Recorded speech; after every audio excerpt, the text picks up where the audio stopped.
Welcome to BRK Sanmargam with Lakshmi. So ప్రస్తుతం మనతో పాటు ఉన్నారు స్వామి స్థిత ప్రజ్ఞానంద సరస్వతి గారు. సో వారిని అడిగి మనకు తెలియని దేవ రహస్యాలు తెలుసుకుందాం. గురుగారు నమస్కారం అండి.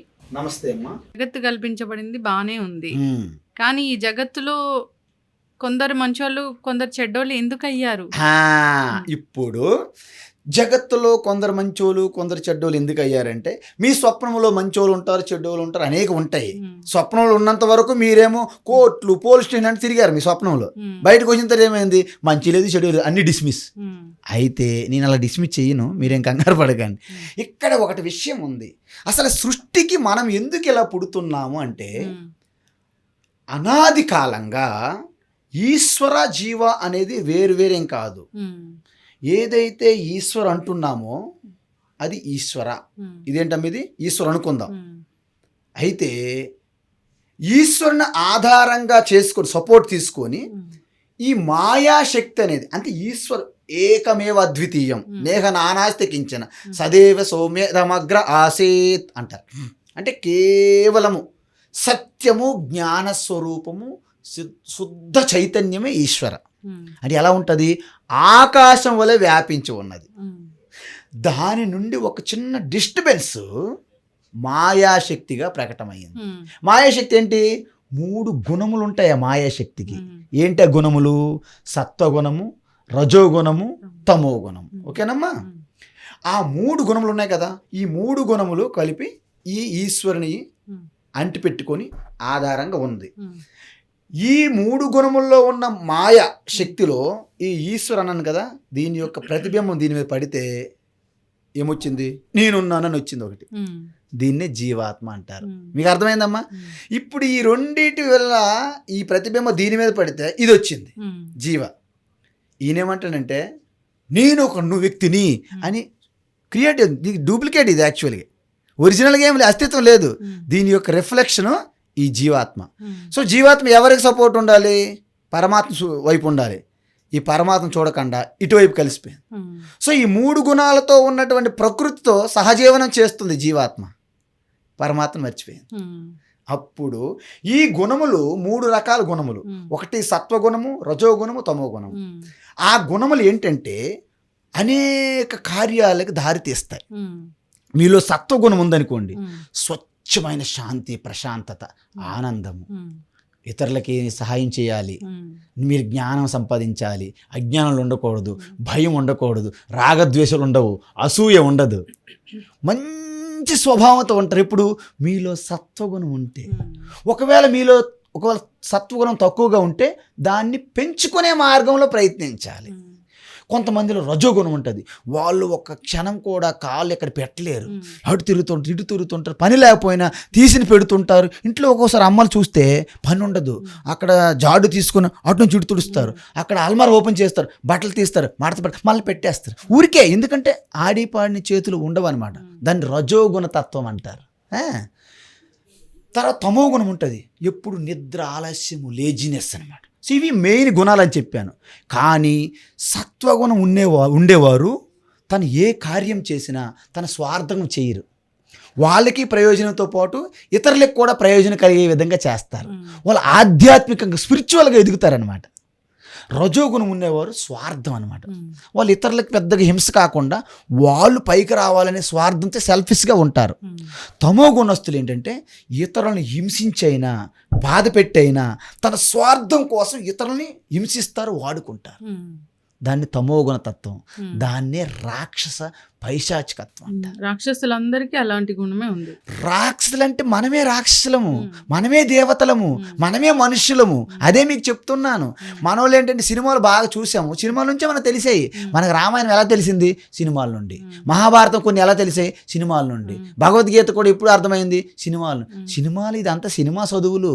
ఎవరు ఏమీ గురువులు లేదు, శాస్త్రము లేదు. ఎవరో బట్టలు తిరిగితే అని చుట్టూ మేము టీవీలు పట్టుకొని కెమెరా పట్టి తిరుగుతాము. అఘోరులు అంటారు. అఘోర్ అంటే అర్థం కూడా తెలియని వాళ్ళకి అఘోర్ అని పేరు పెడతాం మనం. అఘోర్ అంటే అర్థం ఏంటి, ఘోరం అంటే ఏంటమ్మా, భయంకరమైన. దానికి ఆపోజిట్ పదం ఏంటమ్మా, అఘోరం. శాంతేనా? అఘోర్ అంటే ఏంటమ్మా, శాంత చిత్తం. అందుకే శివ శివ శాంతంగా ధ్యానంలో ఉంటారా, దాని పేరు అఘోరి. మరి మనం ఎలాగ అఘోరి అర్థం చేసుకుంటాము? బట్టలు ఇప్పేసి జడలు వేసుకొని మొత్తం రుద్రాసులు కట్టుకొని విభూతి రాసుకొని పిచ్చి శాస్త్రాలు చేసిన వాళ్ళందరినీ అఘోరులు అంటున్నా. వాళ్ళే చెప్పుకుంటున్నారు కదా గురువు గారు, వాళ్ళే చెప్పుకుంటున్నారు. వాళ్ళు చెప్పుకోవడం కాదు, మనం ప్రమోట్ చేస్తున్నాము. Why should we promote? మరి అదే మనకి రేటింగ్స్ కావాలి, టీవీ వాళ్ళకి డబ్బులు కావాలి, దానికోసం ప్రమోట్ చేస్తున్నాం. ఇప్పుడు సపోజ్ అస్సలు కాదు, వాళ్ళు అఘోర్ అన్నారనుకోండి, అఘోర్ అంటే ఘోరి అంటే భయంకరం కదండి. అఘోర్ అంటే సత్యము, సత్యంకి ఆపోజిట్ ఏంటమ్మా? అసత్యం అమ్మా, అసత్యం చెప్పొద్దు అంటారా? గోరి అంటే భయంకరము, దానికి ఆపోజిట్ ఏంటి? అఘోరి. అఘోర, అందుకే అఘోరే ఏభ్య తఘోరే ఏభ్య ఘోర ఘోర తరేభ్య. మనము శివ ప్రార్థన చేసేటప్పుడు శివ యొక్క గొప్ప నామం అఘోరి తత్వం. అఘోరి అంటే పరమాత్మ. మీకు తెలియదు, మనం ఏం చేస్తాం? అంధ అనుకరణ. అలా అఘోర అనగానే మీరు అఘోరే, నువ్వేంటి అఘోర అంటే అలాగ ఉండకూడదు, జ్ఞాన స్వరూపం ఉండాలని అడిగాడు కదా. ఇంతకుముందు మేము చూడలేదు కదా. నేను అనేది మీరు ఎంక్వైరీ చేయట్లేదు, మీరు ఫాలో అయిపోతున్నారు. జస్ట్ ఎవరో చెప్పారు ఫాలో అయిపోతారు అంతే. నేను ఎంక్వైరీ చేయమంటున్నా. అందువలన ఈ తత్వం ఏదైతే ఉందో, ఓకేనమ్మా, ఈ 3 గుణాల్లో ఇవి ఉన్నాయి కదా. తమో గుణం ఎవరికైతే ఉందో వాళ్ళు కేవలము తన స్వార్థం కోసం ఇతరులని భయపెట్టి బాధించి పీడించి హింసించి అవసరమైతే చంపేస్తారు. అవును, ఎందుకు? దాన్ని తమో గుణ తత్వం అన్నమాట. అర్థమైందమ్మా? ఈ 3 గుణములు తమో గుణము నుండి రజోగుణములోకి, రజోగుణం నుండి సత్వగుణములోకి రావాలి. దాన్ని దైవీ సంపత్ అంటారు భగవద్గీతలో. అప్పుడు ఎప్పుడైతే ఈ 3 గుణాలను సత్వగుణం వచ్చిందో ఈ జీవునికి తత్వం తెలుస్తుంది, జ్ఞానం. అప్పుడు అమ్మయ్య, వీటితో నేను సహజీవనం కాదు, నా స్వరూపం ఈశ్వర తత్వమే. ఇప్పుడు చెప్పండి, ఒక నీటిలో బుడగ ఉన్నది కదా. సో బుడగ కెరటం కానీ బుడగ కానీ అలగాని ఏ తీసుకుంటే సముద్రంలో దాని యొక్క అసలైనటువంటి స్వరూపం ఏమిటి? నీరా కాదా? నీరు కంటే భిన్నంగా ఉంటుందా? ఉండదు. అదేవిధంగా ఈ జీవాత్మ కూడా పరమాత్మ కంటే భిన్నంగా లేరు. కానీ మరి మంచి చెడులు ఎందుకు చేస్తున్నారని మీ డౌట్. ఈశ్వరు ఎలా ఉంటారు అనుకుంటున్నారు మన వాళ్ళందరూ? ఒక జెంటిల్ మ్యాన్ లాగా ఊహించుకొని చెప్పేశారు. కిరీటలు పెట్టుకొని చేతులు పెళ్ళిళ్ళు చేయడం, వాళ్ళ పిల్లలు వాళ్ళు ఎక్కడో కైలాస లోకము వైకుంఠ లోకము, ఇదంతా మన కల్పన. ఇది బయట నుంచి వచ్చింది మనకి. ఉపనిషత్తులు వేదములు ఇది లేదు. మరి ఎలా ఉన్నారు? ఇప్పుడు చెప్పండి నాకు, సముద్రం ఉందమ్మా, సముద్రంలో అనేక కెరటాలు అలలు బుడగలు ఉన్నాయి కదా. ఇప్పుడు ఆ కెరటాలు అలలు బుడగలు సృష్టించినటువంటి సముద్రం ఎక్కడ ఉంది? పైలోకంలో ఉందా? ఎక్కడ ఉంది చెప్పండి? భూలోకం కాదు, కెరటాలు అలలు బుడగలు సముద్రంలోనే ఉన్నాయి, సముద్రమై ఉన్నాయి. మనము కూడా ఈశ్వరుని కంటే వేరుగా లేరు. అంటే ఈశ్వరుడు ఎవరు స్వామి? ఈశ్వరు అంటే కేవలం శుద్ధ చైతన్యం చెప్పానా? ఆ శుద్ధ చైతన్యము ఈ మొత్తం 3 గుణాలలో ఉన్న మాయలో మొత్తము ప్రతిబింబిస్తుంది అనమాట. అందుకే అణువణువు ఏం ప్రతిబింబిస్తుంది? పరమాత్మ. దాని నుండి ఆ యొక్క జీవులు ప్రతిబింబాన్ని అజ్ఞానంగా దీన్ని మర్చిపోయినప్పుడు జీవాత్మకు ప్రకటన అవుతుంది అనమాట. అందుకే అనంతమైన జీవులు ఉన్నాయన్నమాట. అనంతమైన జీవులు, మీ మనుషులు ఒక్కటే జీవులు కాదు, అన్ని జీవులే. చెట్టులు, వృక్షాలు, పక్షులు, కీటకాలు, క్రిములు అన్ని జీవులే. సో జీవులన్నీ కూడా వాటి యొక్క పూర్వ అనేక అనాది కాలంగా వాళ్ళు చేసిన కర్మ చక్రం వలన ఆ శరీరాలు పొందుతారు. మనిషి జన్మ, దేవతల జన్మ, అనేక పాప జీవులు జన్మలన్నీ కూడా పుణ్యకర్మ పాపకర్మ ఆధారంగా జరుగుతాయి. దేవతలకి ఎలా ఇలాంటి జన్మ వస్తుంది? దేవతలు ఎలాగంటే వాళ్ళు కూడా జీవులే. చెప్పింది వినండి, దేవుడు వేరు, దేవతలు వేరు. దేవుడు అని ఈశ్వరు ఒక్కడన్నాను నేను, కానీ దేవతలు ఉంటారు కదా, ఇంద్ర, వరుణ, అగ్ని, వాయు అంటారు కదా, వీళ్ళందరూ కూడా మనలాంటి జీవులే. కానీ నరేంద్ర మోడీ గారు కూడా మనలాగా మనిషి అయినప్పటికీ ఆయనకి మనకి తేడా ఉందా లేదా? ప్రధానమంత్రి, ఆయనకు పదవి. సో దేవతలకి అనేవి పదవులు అనమాట. ఎలా వస్తాయి అంటే ఈ పుణ్యము పాపము మనం చేసినటువంటి కర్మలని చెప్పానా, పూర్వజన్మలు ఉన్నాయని చెప్పానా, ఎక్కువ పుణ్యం ఉందనుకోండి ఆ జీవి దేవతగా పుడతారు అనమాట. ఎక్కువ పాపం ఉందనుకోండి క్రిమి కీటకాలు జంతువులుగా పుడతారు అనమాట. రెండు మిశ్రంగా ఉన్నాయనుకోండి, మానవ జన్మ వస్తుంది అనమాట. సో మానవ జన్మ ఒక్కటే మళ్ళీ పుణ్యము పాపము సంపాదించడానికి వీలవుతుంది. మరి దేవతలు ఏం చేయాలి? దేవతలు కర్మలు చేయరు.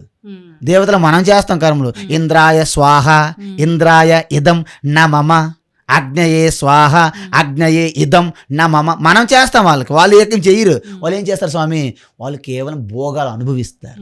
అంటే ఏంటి? వాళ్ళ పుణ్యాన్ని ఖర్చు పెట్టుకోవడానికే దేవత జన్మ వస్తుంది. మనం ఏం చేస్తాం తెలుసా? మనము పుణ్యాన్ని పెంచుకోగలము, పాపాన్ని పెంచుకోగలము, రెండూ తగ్గించుకోగలము. అందుకే మానవ జన్మ అత్యంత గొప్ప జన్మ. ఎందుకంటే మానవత్వం నుండి మాధవత్వం పొందవచ్చు. నరుడు నుండి నారీ నుండి, ఇప్పుడు నారీ అందాం, నరుడు నారీ అంటే మీరు ఆడామగా ఉండదు ఇక్కడ. అంటే నరజన్మ నుండి నారాయణగా మారొచ్చు. ఎలా స్వామి? ఇప్పుడు మనకి జన్మలో రెండు అవకాశాలు ఉన్నాయి. ఏంటంటే మీ కర్మఫలం ఆధారంగా మీకు శరీరం వచ్చిందమ్మా, ఓకేనా? వచ్చినప్పుడు మీలో ఉన్నటువంటి ఇది జడం అన్న, ఈ శరీరం అంతా ప్రకృతి, త్రిగుణాత్మ మాయా ప్రకృతి అని చెప్పాను. పంచభూతాలు ఎలాగైతే బయట ఉన్నాయో ఈ శరీరం అలాంటిదే. ఓకే, కొంచెం ఫైన్ ట్యూన్ చేసింది అనమాట. మట్టి వేరు కుండ వేరు కదా చూడడానికి, కానీ ఆ మట్టితోనే కుండ అయిందిగా, ప్రాసెస్ అయ్యింది. సో ఆ విధంగా ఇది processed 5 elements, there are unprocessed 5 elements అనమాట. ఓకే, సో ఇది జడమే కదమ్మా. మరి జడమైనప్పుడు దీనిలో చేతనం ఉంది, దీనికి చేతనం లేదు, అవునా కదా? దీనిలో ఆ చైతన్యం రిఫ్లెక్ట్ అవ్వడానికి అనుకూలంగా ఉంది. ఇది అనుకూలంగా లేదు. ఇప్పుడు యూత్ చూస్తే మీకు ఏమనిపిస్తుంటుంది? అక్కడ వస్తాను నేను, అందువలన ఇది అనుకూలంగా లేదు. నేను ఇక్కడ నిల్చున్నప్పుడు అద్దంలో నా ప్రతిబింబం కనిపిస్తుంది, అద్దం తీసిస్తే కనిపించదు. దాని అర్థం నేను లేననే ఉన్నాను. గోడకి అద్దంకి ఎంత తేడో మనకిన్ని బయట ఈ వస్తువుకి అంత తేడా. సో దీని మీద ప్రతిబింబము ఈశ్వరుది ప్రకటమవడం వల్ల మనకి చేతనం వస్తుంది. సో ఈ అవకాశం ఉందన్నమాట. అందువలన మనకు 2 ఉన్నాయి. 50% మీకు స్వేచ్ఛ ఉంది మీ ప్రయత్నం చేయడానికి, 50% ప్రకృతి వశం అనమాట. అయితే మన వాళ్ళు ఏం చేస్తారు? మిస్యూజ్ చేస్తున్నారమ్మా, మిస్యూజ్ చేస్తున్నారు. అందుకే ఈశ్వర కారులో పెట్రోల్ వలే ఉంటుంది అనమాట. ఇది కారు అనుకో, మొత్తం శరీరం అంతా కారు, ఓకేనమ్మా? ఈ కాళ్ళు చేతులు ఇంద్రియములన్నీ కూడా చక్రాలు లాంటివి. మరి స్టీరింగ్ ఉంటుందా? అది మైండ్. స్టీరింగ్ ఉంటుందా లేదా? ఉంటుందా లేదా? మరి స్టీరింగ్ ఉండేటప్పుడు దాన్ని మనస్సు, మరి దానికి డ్రైవర్ ఉండాలా వద్దా? అది బుద్ధి. మరి ఇవన్నీ నడవాలంటే దీనికి చేతనతత్వం రావాలంటే ఎలా? మరి కారుకి నడవాలంటే పెట్రోల్ వేయాలా వద్దా? ఆ పెట్రోల్ స్థానము చైతన్య, శుద్ధ చైతన్య పరమాత్మ ఈశ్వర. అందుకే ప్రతి హృదయస్థంలో పరమాత్మ ఉన్నది. మనం ఎక్కడో బయట వెతుకుతున్నాం. అందువలన ఎవరైతే భగవంతుడని బయట వెతుకుతారో వాళ్ళు జన్మలకి అదే వెతకడమే మిగిలిపోతుంది. ఎండమావులు సీరియల్ లాగా ఎప్పటికీ చేరుకోలేదు. ఎందుకు? వాస్తవానికి బయట లోపలంటే ఏం లేదు, ఆకాశం వలె వ్యాపించి ఉంది పరమాత్మ. మీరు గది కడితే గదిలో ఖాళీ ప్లేసు, కుండ అయితే కుండలో ఖాళీ ప్లేసు, అపార్ట్మెంట్ ఖాళీ ప్లేసు. కానీ ఖాళీ ప్లేస్ అంతా ఆకాశమేగా. అది పగల కొడితే ఆకాశమే, అవి ఉన్నా ఆకాశమే. అవన్నీ ఉన్నవి దేంట్లో ఉన్నాయి? ఆకాశంలో. సో సకల ప్రాణులు పరమాత్మ చైతన్యంలోనే ఉన్నాయి. మనం లోపల ఉంటున్నాం. ఎందుకు? దీన్ని బట్టి లోపల ఉంటున్నాం. అందువలన ఈ మంచి చెడు చేయడానికి మన మనస్సులో ప్రకృతిలో కలుగుతున్న ఆలోచనలు అనమాట. అవి ఎలా కలుగుతున్నాయి? అనేక జన్మల నుంచి వచ్చినటువంటి వాసనలు, ఓకేనమ్మా? సో ఆ వాసనల ప్రకారంగా మనకి మొట్టమొదటి ఆలోచన వస్తుంది. కానీ మొదట ఆలోచన మీరు కంట్రోల్ చేయలేరు. అంటే ఎలా వస్తుంది మీకు తెలియదు, కానీ దాన్ని ఆలోచించి అక్కడే దాన్ని నలిపేయాలి అనే స్వేచ్ఛ మీకు ఉంది. నాకు చెడు ఆలోచన వచ్చింది, ఈ యొక్క ఛానల్ ఆఫీసులో ఈ కెమెరా బాగుంది, తీసుకెళ్ళిపోవాలి ఆలోచన వచ్చింది అనుకోండి. వచ్చి ఇంత చెడు ఆలోచన నాకు అవసరం లేదు, నాకు ఎందుకు ఇది అని వెంటనే ఆపేయాలి. బాగుంది కెమెరా బాగుంది అనుకోండి. చూసారు అలా ఎక్కడ జారిపోతున్నాను నేను. అందుకే భగవద్గీతలో స్పష్టంగా చెప్పారు ఇది. ధ్యాయతో విషయాన్ పుంసః సంగస్తే సూపజాయతే సంగాత్ సంజాయతే కామః కామాత్ క్రోధోభిజాయతే క్రోధాత్ భవతి సమ్మోహః సమ్మోహాత్ స్మృతి విభ్రమః స్మృతి భ్రంశాత్ బుద్ధినాశః బుద్ధినాశాత్ ప్రణశ్యతి. కృష్ణ పరమాత్మ ఈ యొక్క సైకాలజీ స్పష్టంగా చెప్పారు. ఇంతవరకు ప్రపంచంలో ఎంతమంది సైకియాట్రిస్ట్ అయినా సైకాలజిస్టులు అయినా భగవద్గీత మూలం అనమాట యాక్చువల్గా. ఏం చెప్పారంటే మీరు ఎటువంటి వస్తువైనా ఆలోచన అని ఏదైనా సరే మొదట దాని గురించి చింతన జరుగుతుంది. బాగుంది బాగుంది, అందుకే అడ్వర్టైజ్మెంట్ ఎందుకు వేస్తారు తెలుసా? మీకు తెలుసు ఎందుకు డబ్బులు వేస్ట్ చేస్తారని. నో, పదే పదే పదే పదే రిపీట్ అవుతుంది, ఏదో ఒకసారి మన దృష్టి పడుతుంది. చూసారా? ఎందుకంటే కోట్లు పెట్టి ఊరికేనా, వాళ్ళకి తెలియ తక్కువలా కాదు కదమ్మా. అంటే అలాగ ఒక్కసారి ఏంటి యాడు బాగుంది వెళ్ళిపోతాం అనమాట అలాగా. సో వెళ్ళడానికి కారణమైనది repeat repeat repeat repeat repeat. అందుకే మనకి యాడ్ వచ్చినప్పుడు మామూలు సౌండ్ ఉండదు, డామ్ అని పెరుగుతుంది ఒకసారి సౌండ్. ఎందుకు? మీ అటెన్షన్ తీసుకురావాలి ఏదో రకంగా. ఆ విధంగా ధ్యాయతో విషయాన్ పుంసాహ, నిరంతరం చింతన చేస్తే అది కావాలి. ఇప్పుడు ఆడపిల్ల మగపిల్ల అనుకోండి, అబ్బాయి బాగుండు అబ్బాయి బాగుండు అబ్బాయి బాగుండు, లేకపోతే అమ్మాయి బాగుంది అమ్మాయి బాగుంది, సినిమా బాగుంది సినిమా బాగుంది, ఆ జాబ్ బాగుంది ఆ జాబ్ బాగుంది, ఈ డబ్బు చూసారా? ఏదో రకంగా డబ్బులు కావాలి, కొట్టేయాలి, అవినీతి అన్నింటికి. ఎందుకంటే అధికారం కావాలి. సపోజ్ నా ముఖ్యమంత్రి అవ్వాలి, నీకు ఏం చేస్తే ఏముంది, కావాల్సింది ఏంటి? ముఖ్యమంత్రి.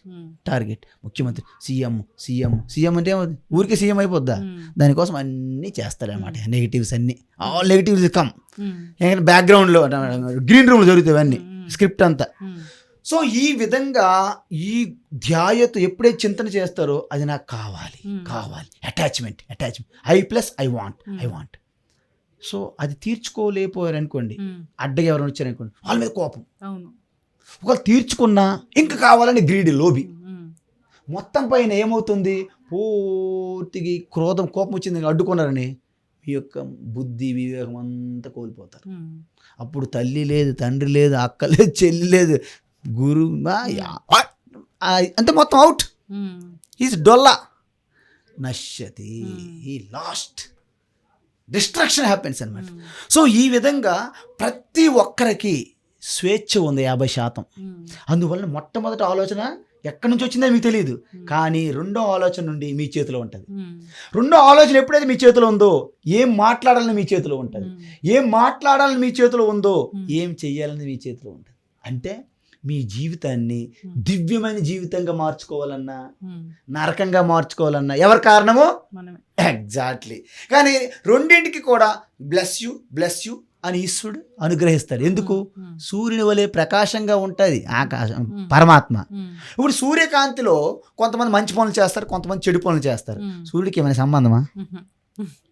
ఇప్పుడు కారులో పెట్రోల్ ఉంది, మీరు మంచిగా డ్రైవింగ్ మీరు చేస్తారు బాగా, నాకు తెలుసు, మీరు ఇంటికి వెళ్ళారు హ్యాపీగా, ఓకే. ఒక్కోసారి యాక్సిడెంట్ అయ్యింది. ఇప్పుడు యాక్సిడెంట్ అయితే ఎఫ్ఐఆర్ అనేది డ్రైవర్ మీద పెడతారా, పెట్రోల్ మీద కేసు పెడతామా? పెట్రోల్ మీద ఎందుకు పెట్టట్లేదు? పెట్రోల్ ఏంటి సంబంధం? అందుకే మంచికి చెడుకి దేవుడికి సంబంధం లేదు.